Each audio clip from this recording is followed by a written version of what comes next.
ठोस अवस्था की पिछली कक्षा में हमने पढ़ा था विभिन्न प्रकार के ठोसों के बारे में, उनके अभिलाक्षणिक गुण और क्रिस्टल जालक और विभिन्न प्रकार की एकक कोशिकाओं के बारे में पढ़ा था। आज की कक्षा में हम पढ़ेंगे एकक कोशिका में प्रत्येक एकक कोशिका कितने परमाणु आते हैं, उनमें अवयवी कणों की पैकिंग किस तरह से एक डायमेंशन, 2 डायमेंशन और 3 डायमेंशन में किस तरह से होती है, और वॉइड्स के बारे में, रिक्तिकाओं के बारे में, टेट्राहेड्रल ऑक्टाहेड्रल वॉइड्स के बारे में। एक एकक कोशिका में अवयवी कणों की संख्या। आद्य घनीय एकक कोशिका, प्रिमिटिव क्यूबिक यूनिट सेल। आद्य घनीय एकक कोशिका में केवल कोनों पर 8 परमाणु होते हैं। कोनों का प्रत्येक परमाणु 8 निकटवर्ती एकक कोशिकाओं के मध्य सहभाजित होता है। 4 एकक कोशिकाएं समान परत में और 4 एकक कोशिकाएं ऊपरी अथवा निचली परत की होती हैं। इस संरचना में आप देखें, ये कोनों के ऊपर 8 हमने अवयवी कणों को दिखाया है और ये अवयवी कण के लिए लिखा है कि ये 8 यूनिट सेल्स के अंदर सहभाजित है। तो इसका केवल कुछ हिस्सा ही इस यूनिट सेल में आएगा, बाकी हिस्सा दूसरे यूनिट सेल को भी कंट्रीब्यूट करेगा। ये 3 तरह की संरचनाएं हैं, जिसमें यहाँ हमने केवल कांस्टेंट पार्टिकल का केंद्र दिखाया हुआ है ना, और यहाँ कांस्टेंट पार्टिकल का पूरा स्ट्रक्चर दिखाया हुआ है। पूरे 8 आपको पार्टिकल्स दिख रहे हैं, 4 ऊपर और 4 नीचे, और इस स्ट्रक्चर में इस पार्टिकल का कितना पोर्शन एक यूनिट सेल में आता है वही दिखाया गया है ना। अब क्योंकि हमने कहा कि एक पार्टिकल 8 यूनिट सेल में डिवाइडेड है, तो उसका काफ़ी हिस्सा दूसरी तरफ जाएगा, केवल 1/8वां हिस्सा ही इस यूनिट सेल में आएगा। तो ये 1/8 पोर्शन, 1/8वां भाग केवल इसमें दिखाया गया है। प्रत्येक छोटा गोला उस स्थिति पर उपस्थित कण के केवल केंद्र को निरूपित करता है, उसके वास्तविक आकार को नहीं। इसे विवृत संरचनाएं कहा जाता है। इस संरचना को हमने विवृत संरचना कहा, जहां केवल कण का केंद्र दिखाया गया है, वास्तविक संरचना नहीं। ये वास्तविक आकार संरचना है जहां पर पूरा एटम दिखाया जाता है, और ये एक्चुअल पोर्शन, कितना पोर्शन यूनिट सेल को कंट्रीब्यूट कर रहा है, वो मॉडल है। अतः वास्तव में एक परमाणु का 1/8वां भाग एक एकक कोशिका से संबंधित रहता है। 1/8वां भाग क्यों कहा? क्योंकि एक जो हमने पार्टिकल बोला, ये 8 यूनिट सेल्स में डिवाइडेड है ना, 4 उसी की लेयर के और 4 ऊपर या नीचे वाली लेयर के। इसलिए इस यूनिट सेल में केवल उसका 1/8 पोर्शन ही आया है ना। तो हर पोजीशन पे 1/8 करना पड़ेगा। तो हम इसका जब यूनिट सेल नंबर निकालेंगे, यूनिट सेल में कितना एटम आ रहा है, तो इस तरह से कुल मिलाकर प्रत्येक घनीय एकक कोशिका में उसके कोनों पर 8 परमाणु हैं। अतः एकक कोशिका में परमाणुओं की कुल संख्या कैसे निकाली? 8 × 1/8, क्योंकि उसका केवल 1/8वां भाग ही उस यूनिट सेल में आ रहा है। इसलिए हमने 8 कोने के जो परमाणु हैं उनको 1/8 से मल्टीप्लाई किया, इस तरह से 1 एटम आ गया। तो सिंपल क्यूबिक यूनिट सेल में केवल 1 परमाणु प्रति यूनिट सेल आएगा। दूसरा पढ़ते हैं अंतः केंद्रित घनीय एकक कोशिका, body centred cubic unit cell. एक अंतः केंद्रित घनीय एकक कोशिका में एक परमाणु उसके प्रत्येक कोनों पर और इसके अतिरिक्त एक परमाणु उसके अंतः केंद्र में भी होता है। देखिए, ये कोने के 8 परमाणु हमने दिखाए, अवयवी कण दिखाए, और ये केवल सेंटर पे एक एटम हमने दिखाया। तो ये बॉडी सेंटर्ड यूनिट सेल की संरचना है, जिसमें कॉर्नर्स के अलावा एक एटम सेंटर पे भी दिख रहा है ना। ये वाला ओपन स्ट्रक्चर मॉडल, और ये उसका स्पेस फिलिंग मॉडल, और ये actual structure model. Space filling model में हम पूरे कणों को दिखाते हैं। तो ऊपर ये 1 2 3 4, ये ऊपर के कांस्टेंट पार्टिकल 4 दिख रहे हैं ऊपर के कोनों के, ये नीचे के कोने के 3 दिख रहे हैं हमें, है ना। देखिए 1 2 और ये 3, और एक पीछे छुप गया, किस कारण से? वो बीच में जो ये बीच वाला है ना, ये बीच का गोला इस यूनिट सेल के अंदर है, जिसके कारण पीछे वाला नहीं दिख रहा। तो यहाँ हमने कंप्लीट दिखाया हुआ है। और ये actual portion model, actual portion model में क्या होता है? अब पहले यूनिट सेल में देखा था हमने, सिंपल प्रिमिटिव यूनिट सेल में, कि केवल कोने का 1/8वां भाग ही आता है। तो ये दिखाया 1/8वां भाग, है ना, हर कॉर्नर पे हमने 1/8वां भाग दिखाया। और जो केंद्र पर परमाणु या अवयवी कण उपस्थित है वो पूरा पूरा इसी यूनिट सेल को कंट्रीब्यूट करता है। इसलिए देखिए ये पूरा पूरा दिखाया गया है, बीच वाला जो है ना पूरा पूरा एक दिखाया गया है। तो अब नंबर ऑफ एटम्स इसमें अगर हम कैलकुलेट करें पर यूनिट सेल, इस तरह से देखें 8 कोने इंटू 1/8 प्रति कोना परमाणु। 1/8 क्यों करा? क्योंकि हमने कहा कि कोने का परमाणु 8 यूनिट सेल्स में डिवाइडेड है, इसलिए केवल 1/8वां भाग ही एक यूनिट सेल में आ रहा है। और वैसे वाले 8 एटम है, 8 परमाणु हैं या अणु हैं या अवयवी कण कह दीजिए, उनको 1/8 से मल्टीप्लाई करके एक परमाणु ये आ गया। और एक अंतः केंद्र परमाणु, जो देखिए ये जो सेंटर का परमाणु है ना केंद्र में उपस्थित है, इसका पूरा पूरा कंट्रीब्यूशन इसी यूनिट सेल में होगा, इसलिए इसको 1 × 1 कर दिया और उससे एक परमाणु प्राप्त हो गया। इस तरह से body centred cubic unit cell में नंबर ऑफ एटम्स कितने आए? 1 और 1 2 परमाणु आ गए, है ना। तो इस तरह से एटम दिखने में तो हमें 8 एटम्स कॉर्नर पे और एक सेंटर पे दिख रहा है, लेकिन उसका पर यूनिट सेल कंट्रीब्यूशन निकाला तो कॉर्नर वाले को 8 × 1/8 करा, जिससे एक परमाणु आया, और सेंटर वाला परमाणु पूरा पूरा उसी यूनिट सेल को कंट्रीब्यूट कर रहा है। इन दोनों को जोड़ के टोटल 2 परमाणु आ गए।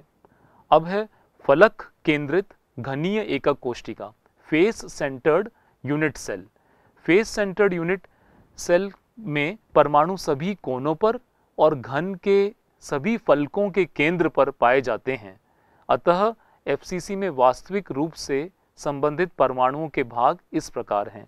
इसमें देखिए ये इस वाले स्ट्रक्चर में हमने दिखाया, ये 8 कॉर्नर्स पे कॉन्स्टिट्यूएंट पार्टिकल्स दिख रहे हैं।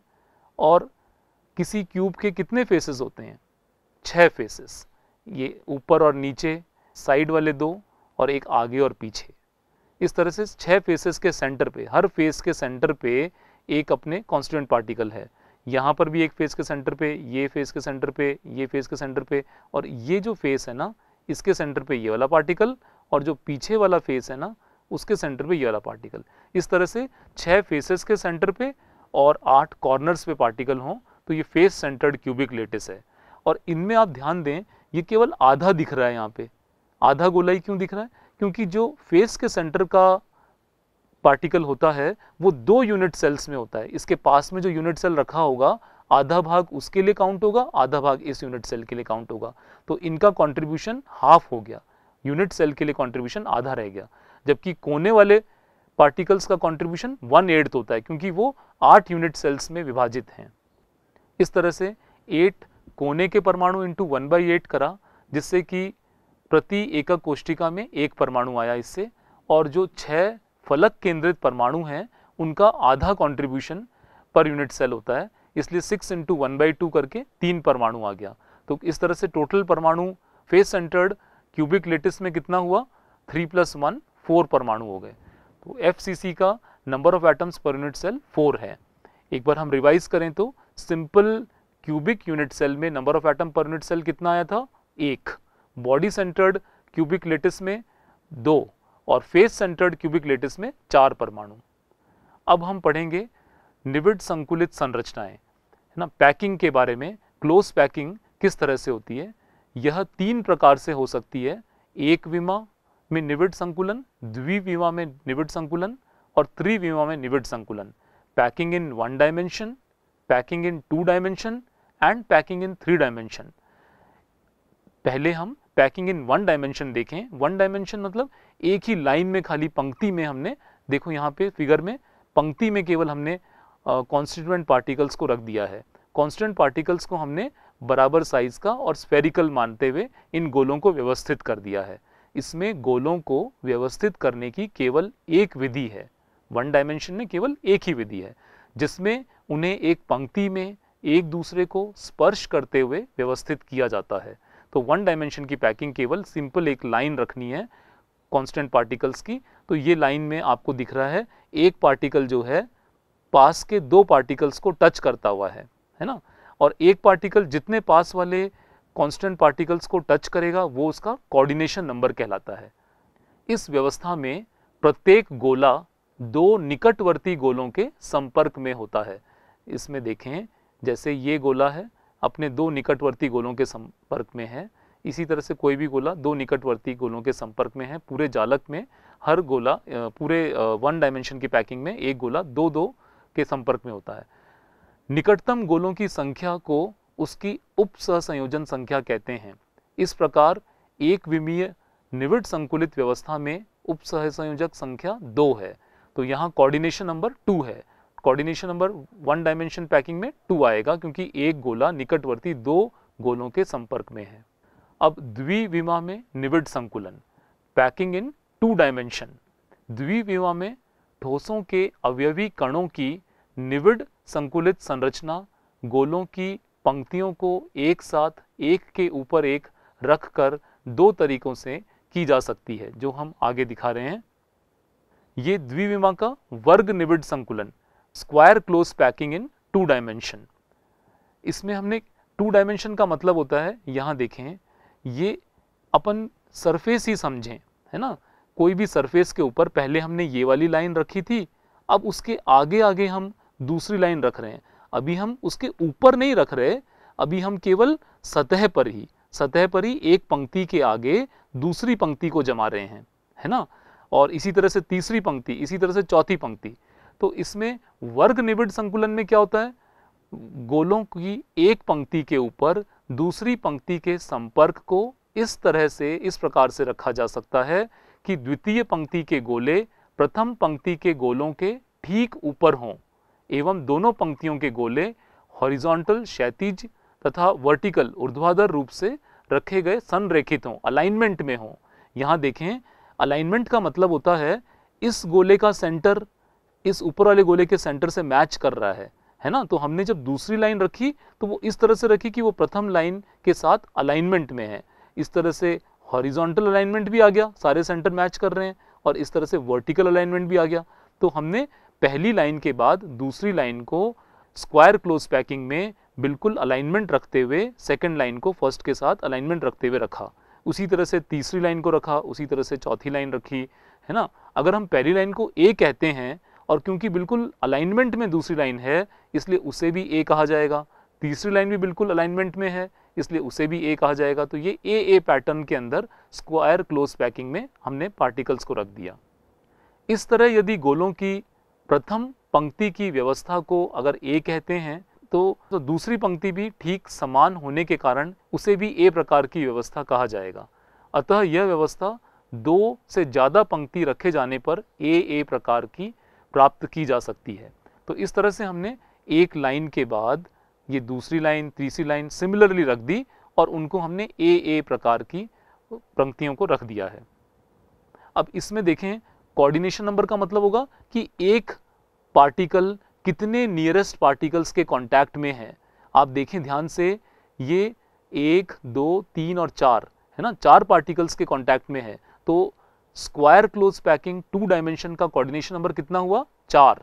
कोई भी स्फीयर उठा लें, यहाँ हमने एक लाल से करके दिखाया है जिसमें एक पार्टिकल को टच करते हुए 4 स्फीयर हैं और उनके सेंटर्स को मिलाने पे कैसी आकृति आ रही है, ये इन पार्टिकल्स के सेंटर को मिलाया तो एक स्क्वायर जैसी आकृति आ रही है। इसे square close packing in 2 dimension कहेंगे।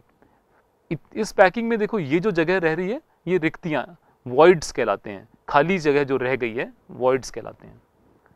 स्पष्टतः इस प्रकार की व्यवस्था अर्थात द्विविमा में निविड़ संकुलन close packing in 2 dimension A प्रकार में प्रत्येक गोला निकटवर्ती 4 गोलों के संपर्क में रहता है। अतः इस स्थिति में द्विविमीय उप सहसंयोजन संख्या 2 डायमेंशनल कोऑर्डिनेशन नंबर 4 है, जो कि फिगर में स्पष्टतः दिख रहा है कि एक गोले के संपर्क में कितने गोले हैं, है ना। 4 गोले आते हैं और उनके सेंटर को मिलाने पे स्क्वायर बनता है, जिसे square close packing in 2 dimension कहा।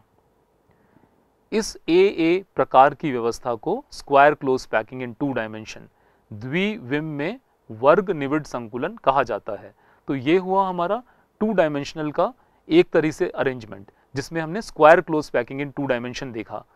और 2 डायमेंशन में ही हम एक और अरेंजमेंट पढ़ेंगे, द्विविम षटकोणीय निविड़ संकुलन 2 डायमेंशनल हेक्सागोनल क्लोज पैकिंग। इस हेक्सागोनल क्लोज पैकिंग में ठोसों की दूसरी पंक्ति को प्रथम पंक्ति के ऊपर इस प्रकार रखा जा सकता है कि उसके गोले प्रथम पंक्ति के गोलों के ठीक पूरी तरह डिप्रेशन अवनमनों में आ जाए। क्या मतलब हुआ अवनमनों का? ये देखें, ये अपनी पहली लाइन हमने रखी थी, इस पहली लाइन के बाद जब दूसरी लाइन रखी ना बी, इस लाइन में ये जो गोला आ रहा है ये कहाँ आ रहा है?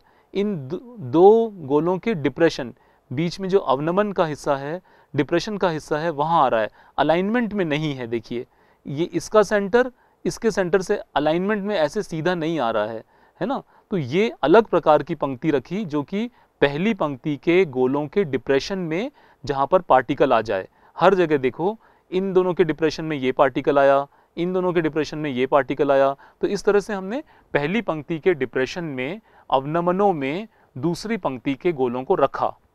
अगर इस पंक्ति को ए कहेंगे, दूसरी पंक्ति अलाइनमेंट में नहीं है, उनके सेंटर एक दूसरे से अलाइन नहीं कर रहे, इसका सेंटर ये है, इसका सेंटर इधर है, अलाइनमेंट में तो सीधा आना चाहिए इस तरह से, अलाइनमेंट में नहीं है, इसका मतलब ये ए है और ये वाली बी पंक्ति है। अब जब तीसरी पंक्ति, अब ये भी हम सतह पे ही रख रहे हैं, अभी हमने ऊंचाई नहीं ली है। 2 डायमेंशन का मतलब होता है केवल लेंथ और विड्थ, अभी हाइट नहीं आई है, ये सतह है जिसके ऊपर ये तीसरी पंक्ति आई। अब तीसरी पंक्ति को दूसरी पंक्ति के गोलों के डिप्रेशन में रखा, है ना, यहाँ इन दोनों गोलों के डिप्रेशन में ये आ गई। अब लेकिन जब ये रख रहे हैं हम डिप्रेशन में, आप देखेंगे कि ये पंक्ति के गोले पहली पंक्ति के गोले के साथ अलाइनमेंट में आ रहे हैं, इनका सेंटर मैच कर रहा है। अगर पहली पंक्ति को ए कहा तो तीसरी पंक्ति को भी ए कहा जाएगा क्योंकि वो अलाइनमेंट में है, संरेखित हैं। तो ए बी ए, और फिर इनके डिप्रेशन में अगर हम पंक्ति रखते हैं तो वो देखिए बी वाली पंक्ति सेकंड पंक्ति के साथ अलाइनमेंट में आ रहे हैं, इस पंक्ति को भी बी कहा जाएगा। इस तरह से ये ए बी पैटर्न में हमने सतह पे गोलों को रखा। इस तरह यदि प्रथम पंक्ति को ए और दूसरी पंक्ति को बी कहा जाता है, चूंकि दोनों पंक्तियों की व्यवस्था भिन्न है, उनके जो सेंटर हैं वो अलाइंड नहीं है, सेंटर अलग अलग जगह पे आ रहे हैं ए और बी के, है ना, इसलिए उनको अलग अलग नाम ए और बी दिया गया। अतः 2 से ज़्यादा पंक्तियों को इस व्यवस्था के तहत रखने पर 2 डायमेंशनल में ठोसों के अवयवी कणों की पंक्तियों की ए बी व्यवस्था प्राप्त होती है। तो इस व्यवस्था में अपने को फर्स्ट और थर्ड लाइन अलाइनमेंट में रहती है और फर्स्ट और थर्ड, सेकंड और फोर्थ अलाइनमेंट में है। इस तरह से ये ए बी पैटर्न की व्यवस्था प्राप्त हो गई। यहाँ ध्यान दें, जो जगह हमने 2 डायमेंशनल स्क्वायर क्लोज पैकिंग में देखा था कि इनके बीच में जो खाली जगह दिख रही है ना, ये देखिए ये खाली जगह काफ़ी कम हो गई है ना, उसकी तुलना में ये ज़्यादा क्लोजली पैक्ड है। वहाँ अपने को खाली जगह ज़्यादा दिख रही थी, यहाँ खाली जगह काफ़ी कम हो गई है। देखिए खाली ये ट्रायंगुलर वॉइड्स, इन्हें वॉइड्स कहा जाता है, रिक्तिका कहा जाता है, जो बहुत कम रह गई हैं। और एक गोला अपने निकटवर्ती कितने गोलों के संपर्क में है? ये देखिए ये 6 गोलों के संपर्क में, इससे टच करता हुआ ये 1 2 3 4 5 और 6 है ना, एक गोले के संपर्क में 6 गोले टच करते हुए हैं। इसलिए द्विविम षटकोणीय निविड़ संकुलन की उप सहसंयोजन संख्या कितनी हो गई? 6 हो गई, है ना। और इन गोलों के केंद्रों को मिलाने पे एक षटकोण बनता है, इसलिए इसको कहते हैं षटकोणीय, द्विविम षटकोणीय निविड़ संकुलन, 2 डायमेंशनल हेक्सागोनल क्लोज पैकिंग। इस स्थिति में ठोस के अवयवी कण अर्थात प्रत्येक गोला निकटवर्ती 6 गोलों के संपर्क में रहता है। अतः इस स्थिति को द्विविमीय उप सहसंयोजन संख्या 2 डायमेंशनल कोऑर्डिनेशन नंबर 6 है। यहाँ पर एक गोला 6 के कांटेक्ट में है, इसलिए कोऑर्डिनेशन नंबर 6 हो गया। इस ए बी व्यवस्था में 6 गोलों का केंद्र सम षटकोण, एक रेगुलर हेक्सागन बना रहा है ना। ठोस के अवयवी कणों की यह व्यवस्था को 2 डायमेंशनल हेक्सागोनल क्लोज पैकिंग, द्विविम षटकोणीय निविड़ संकुलन कहा जाता है। 2 डायमेंशनल हेक्सागोनल क्लोज पैकिंग अर्थात द्विविमीय षटकोणीय निविड़ संकुलन व्यवस्था में देखा जा सकता है कि गोलों के बीच कुछ खाली स्थान अर्थात रिक्तियां, वॉइड्स रह गए हैं, जिनकी आकृति त्रिभुजाकार या त्रिकोणीय है। ये त्रिकोणीय आकार की रिक्तियां 2 प्रकार की हैं। एक पंक्ति में त्रिकोण का शीर्ष ऊपर की ओर तथा दूसरी पंक्ति में त्रिकोण का शीर्ष नीचे की ओर है।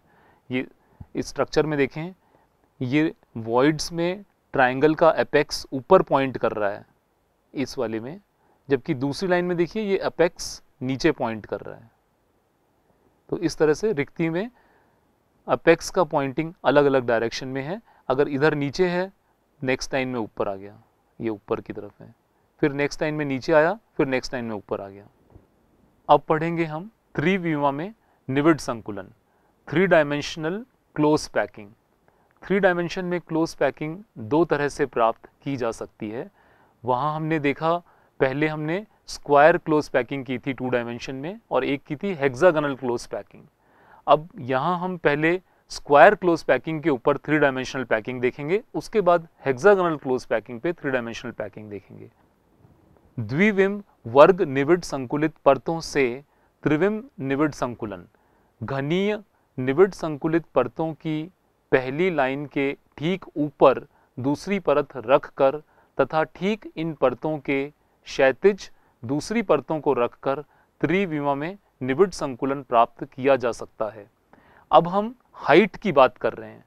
पहले हमने खाली एक सतह पर ही परमाणुओं को, गोलों को रखा था, है ना। अगर नीचे वाले गोलों को हम ए कहते हैं और उसी के अलाइनमेंट में अब हाइट वाइज पहले नीचे वाली सतह मान लीजिए जो अलाइनमेंट में थी, नीचे वाली सतह अलाइनमेंट में मतलब जो हमने 2 डायमेंशनल स्क्वायर क्लोज पैकिंग पढ़ा था, उस तरह से हमने नीचे एक सतह को जमा लिया, है ना। उस सतह के ऊपर ही अब दूसरी परतों को रखना है, और वो भी लेकिन इस तरह से वर्टिकल अलाइनमेंट में है। वर्टिकल अलाइनमेंट मतलब ऊपर के गोले जब रख रहे हैं तो वो नीचे वाले गोलों के केंद्र के साथ संरेखित हैं, अलाइंड हैं। तो इसलिए अगर पहले वाली सतह को हम ए कहेंगे तो दूसरी सतह के गोलों को भी ए कहा जाएगा, क्योंकि उनके सेंटर अलाइनमेंट में हैं। तो इस तरह से स्क्वायर क्लोज पैकिंग जो 2 डायमेंशन में रखा था हमने, उन्हीं के ऊपर इस तरह से गोलों को जमाते जा रहे हैं, और इस तरह से हमें ये 3 डायमेंशनल स्क्वायर क्लोज पैकिंग मिल गया है। इसी तरह से हमें ये 3 डायमेंशनल स्क्वायर क्लोज पैकिंग मिल गया है, जहां क्यूबिक स्ट्रक्चर आ रहा है, और इसका जो यूनिट सेल है वो भी सिंपल क्यूबिक यूनिट सेल है, अर्थात ए क्यों कहा? क्योंकि सभी जो लाइनें हैं एक जैसी हैं, सब में अलाइनमेंट है, हाइट वाइज भी अलाइनमेंट आ रहा है। इस व्यवस्था को चित्र में दर्शाया गया है। इस प्रकार प्राप्त होने वाला जालक सामान्य घनीय जालक है, क्यूबिक लेटिस आ रहा है ये। इसकी एकक कोष्टिका आद्य घनीय एकक कोष्टिका है, जिसे चित्र में लाल रंग से दिखाया गया है। ये देखें, ये सिंपल क्यूबिक यूनिट सेल जिसमें केवल कॉर्नर्स पे ही एटम आ पाएंगे, इस तरह से इसका जो यूनिट सेल है वो सिंपल क्यूबिक यूनिट सेल आता है। तो यहाँ हमने क्या किया, स्क्वायर क्लोज पैकिंग 2 डायमेंशन के ऊपर हाइट वाइज सतह को रखते गए, और हर सतह भी नीचे वाले सतह के साथ बिल्कुल संरेखित है, अलाइनमेंट में है, यानी कि नीचे वाली सतह का गोला और ऊपर वाली सतह के गोले के सेंटर एकदम मैच कर रहे हैं। तो इसलिए नीचे वाली सतह को ए कहेंगे, तो हर सतह क्योंकि मैच करते हुए सेंटर के साथ रखी जा रही हैं, इसलिए ए प्रकार की सतह बनने से ये हमें क्यूबिक लेटिस प्राप्त होता है। और इस क्यूबिक लेटिस का unit cell simple primitive cubic unit cell है। दूसरा हमने पढ़ा था hexagonal close packing in 2 dimension, है ना। द्विविमीय षटकोणीय निविड संकुलित परतों से त्रिविम निविड संकुलन। हेक्सागोनल क्लोज पैकिंग के ऊपर किस तरह से हम और लेयर को रख के ऊपर की तरफ हाइट बढ़ा के 3 डायमेंशनल क्लोज पैकिंग लाएंगे।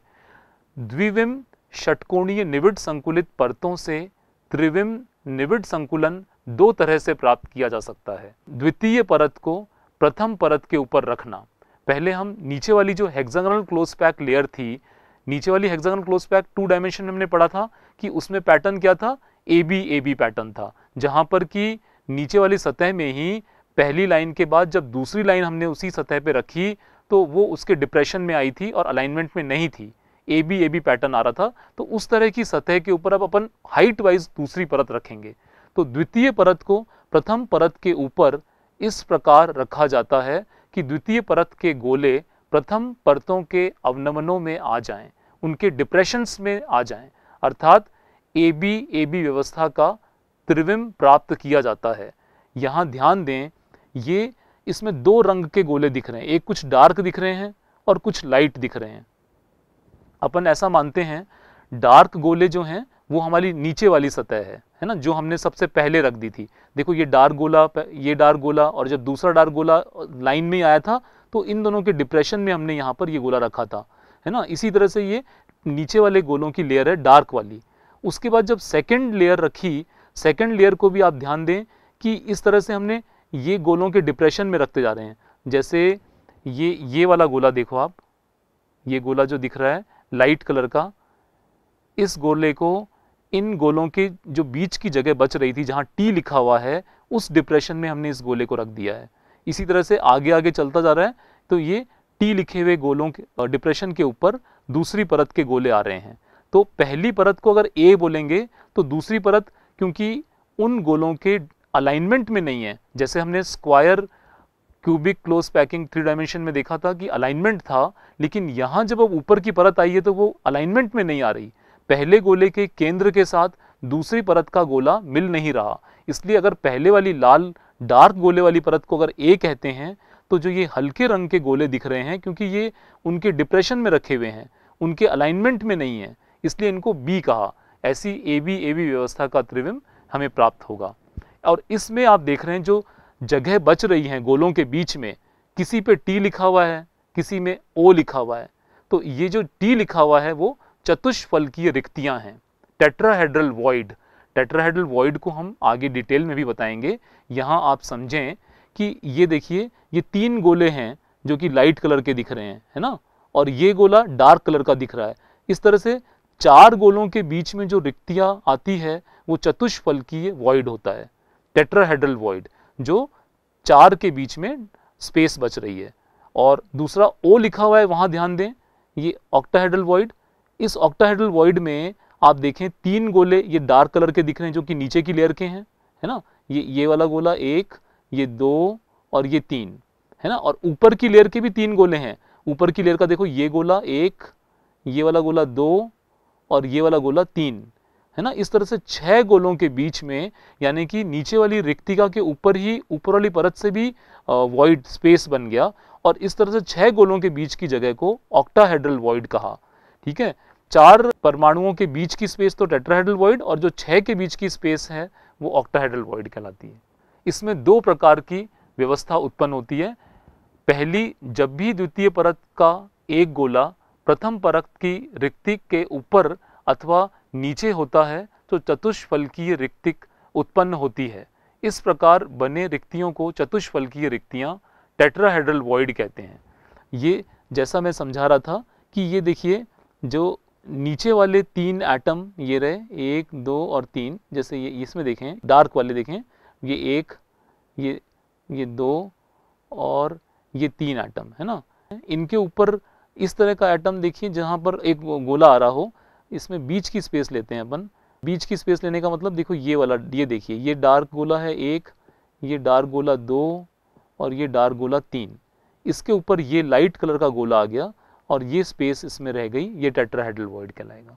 जहां नीचे के 3 गोले और ऊपर का एक गोला या तो ऐसा आ जाए तो ये भी टेट्राहेड्रल वॉइड है, और उसके अलावा ऊपर के 3 गोले और नीचे का एक गोला आ जाए तब भी टेट्राहेड्रल वॉइड है ना। तो ये दोनों तरह से टेट्राहेड्रल वॉइड आ सकता है। यहाँ हमने दिखाया अलग कलर से, अगर नीचे के 3 गोलों को हमने नीले रंग से दिखाया और ऊपर का गोला जो कि डिप्रेशन में आता है, बी लेयर है, उसको रखने पे जो 4 गोलों के बीच की जगह बचती है ये चतुष्फलकीय रिक्ति है। और ये ओपन स्ट्रक्चर मॉडल, और ये अगर इनके गोलों के सेंटर्स को मिलाएं तो इस तरह का चतुष्फलक प्राप्त होगा। तो इस तरह के वॉइड को टेट्राहेड्रल वॉइड कहा जाता है। और ये दोनों तरह से मतलब कि नीचे की लेयर के 3 गोले और ऊपर की लेयर का एक गोला, या ऊपर की लेयर के 3 गोले और नीचे की लेयर का एक गोला, उनके बीच बचने वाली जगह टेट्राहेड्रल वॉइड कहलाती है। दूसरी व्यवस्था में दूसरे परत की त्रिकोणीय रिक्तियां प्रथम परत की त्रिकोणीय रिक्तियों के ऊपर होती हैं, जिससे 2-2 त्रिकोणीय रिक्तियां, एक ऊपर की ओर शीर्ष वाला और दूसरा नीचे की ओर शीर्ष वाला बनता है।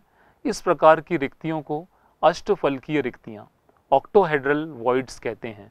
ये चित्र में देखें, ये नीले गोले अपन मान लेते हैं ऊपर की परत, लाल गोले मान लेते हैं नीचे की परत, है ना। तो नीचे की परत से जो आप रिक्ति देख रहे हैं उसमें अपेक्स कहाँ आ रहा है, ऊपर की ओर अपेक्स है ना। और जो नीले गोले हैं उनका अपेक्स नीचे की तरफ आ रहा है, यानी कि रिक्ति के ऊपर रिक्ति मैच कर रही है। इस तरह से 6 गोलों के बीच में जो रिक्ति बचती है उसे ऑक्टाहेड्रल वॉइड कहेंगे।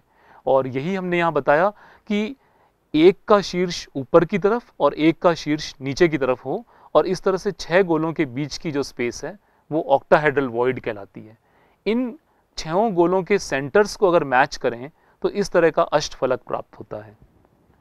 रिक्तियों की संख्या किसी भी क्रिस्टल जालक में पैकिंग करने के बाद भी आप देखते हैं कि वहाँ कुछ ना कुछ स्पेस बच जाती है। हमने देखा टेट्राहेड्रल वॉइड्स भी बन रहे हैं और ऑक्टाहेड्रल वॉइड्स भी बन रहे हैं।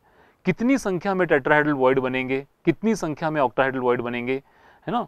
तो मान लिया जाए कि निविड संकुलित गोलों की संख्या अगर n है, क्रिस्टल पैकिंग में जो क्लोज्ड पैक्ड एटम्स या मॉलिक्यूल्स या आयंस हैं उनकी संख्या अगर n होगी, तो इस व्यवस्था में प्राप्त चतुष्फलक रिक्तियां टेट्राहेड्रल वॉइड उनकी संख्या 2n डबल प्राप्त होगी। नंबर ऑफ एटम्स या मॉलिक्यूल्स या आयंस या नंबर ऑफ कांस्टेंट पार्टिकल्स के डबल हमें चतुष्फल की रिक्तियां प्राप्त होती है, और अष्टफलक की रिक्तियां जितने हमारे गोले हैं उसी संख्या में प्राप्त होती हैं। तो अष्टफलक रिक्तियों की संख्या n होगी। अब तृतीय परत को द्वितीय परत पर रखना, अभी तक हमने 2 परतें रखी थी, है ना, जहां हमने हेक्सागोनल क्लोज पैक में पहली वाली लेयर को A बोला था और दूसरी वाली लेयर को उनके डिप्रेशन में रखने के कारण B बोला, है ना। उन दोनों को रखने से ही हमें 2 प्रकार की रिक्तियां मिल गई। कौन कौन सी? टेट्राहेड्रल वॉइड और ऑक्टाहेड्रल वॉइड। टेट्राहेड्रल वॉइड वो थे जहां पर कि 3 गोले नीचे के 1 गोला ऊपर का, यानी कि 4 गोलों के बीच की जगह, या 3 गोले ऊपर और 1 गोला नीचे, उनके बीच की जगह को टेट्राहेड्रल वॉइड कहा। और जहां रिक्ति के ऊपर हमें दूसरी रिक्ति मिल रही है जिनके शीर्ष अपोजिट डायरेक्शंस में पॉइंट कर रहे हैं, वो ऑक्टाहेड्रल वॉइड, वो 6 गोलों के बीच की जगह ऑक्टाहेड्रल वॉइड मिली। तो अब उसके ऊपर तीसरी परत को हमें रखना है। तीसरी परत जब हम रखेंगे तो या तो हम उसको टेट्राहेड्रल वॉइड को कवर करते हुए रखें या ऑक्टाहेड्रल वॉइड को कवर करेंगे। तो पहला देखें, चतुष्फलकीय रिक्तियों का आच्छादन, कवरिंग ऑफ टेट्राहेड्रल वॉइड। जहां T लिखा हुआ था उस स्ट्रक्चर में, उनके ऊपर अब हम तीसरी लेयर के एटम को रखेंगे।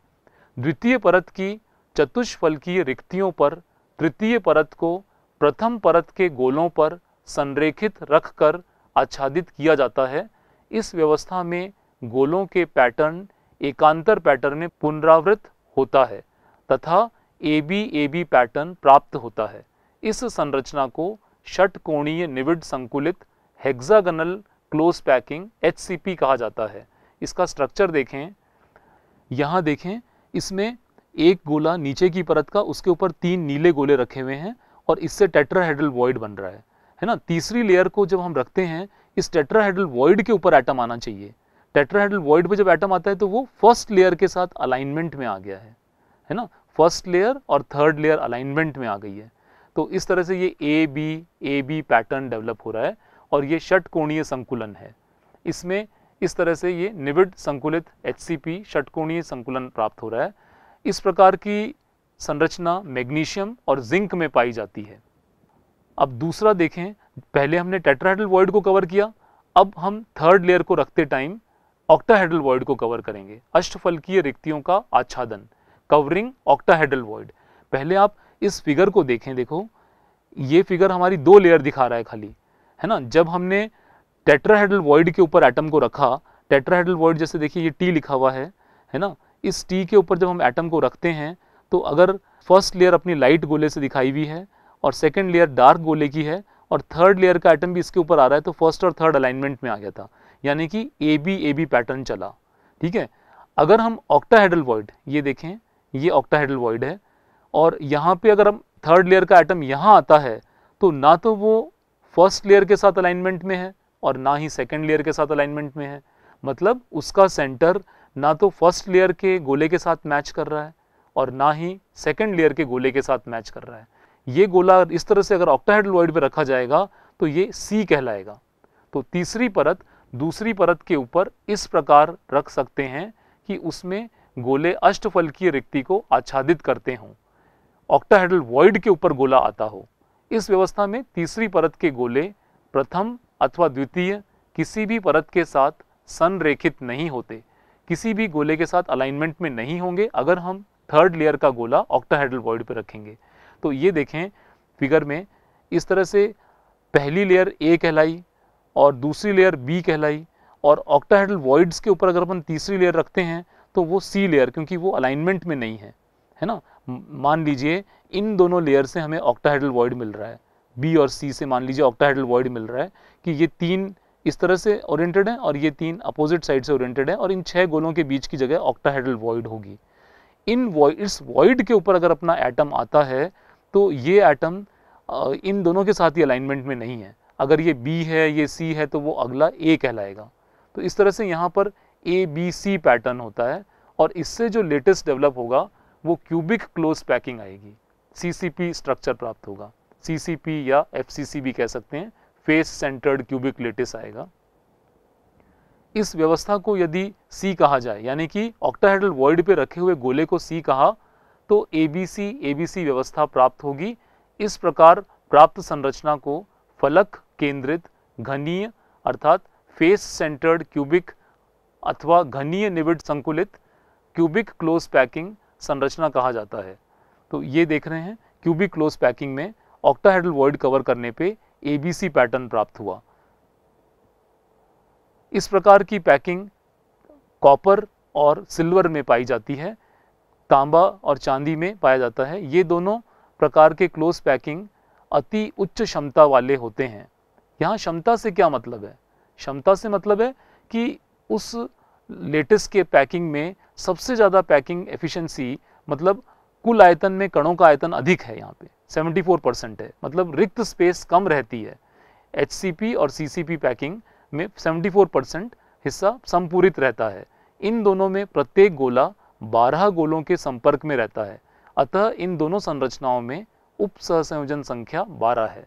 किस तरह से 12 है देखिए, जैसे अगर अपन ये लेयर का एक एटम देखते हैं तो ये 6 तो अपनी ही लेयर में कांटेक्ट में हैं, और 3 नीचे के एटम्स इस लाल वाले गोले के साथ संपर्क में होंगे। इसी तरह से वापस अगर अपन A के ऊपर B लेयर लाएंगे, इस तरह की B लेयर लाएंगे, तो फिर ऐसी वाली लेयर आने से 3 गोले फिर संपर्क में आ जाएंगे। तो 3 ऊपर के, 3 नीचे के और 6 अपनी लेयर में। तो इस तरह से इसका कोऑर्डिनेशन नंबर 12 हो गया। तो HCP और CCP में दोनों में कोऑर्डिनेशन नंबर 12 है, और पैकिंग जो है 74% एफिशिएंसी है। आज की कक्षा में हमने पढ़ा यूनिट सेल्स के बारे में, और 1 डायमेंशन, 2 डायमेंशन, 3 डायमेंशन पैकिंग के बारे में, और वॉइड्स के बारे में, टेट्राहेड्रल और ऑक्टाहेड्रल वॉइड्स। अगली कक्षा में हम देखेंगे पैकिंग एफिशिएंसी के बारे में और इलेक्ट्रिकल और मैग्नेटिक प्रॉपर्टीज़ ऑफ सॉलिड के बारे में। धन्यवाद।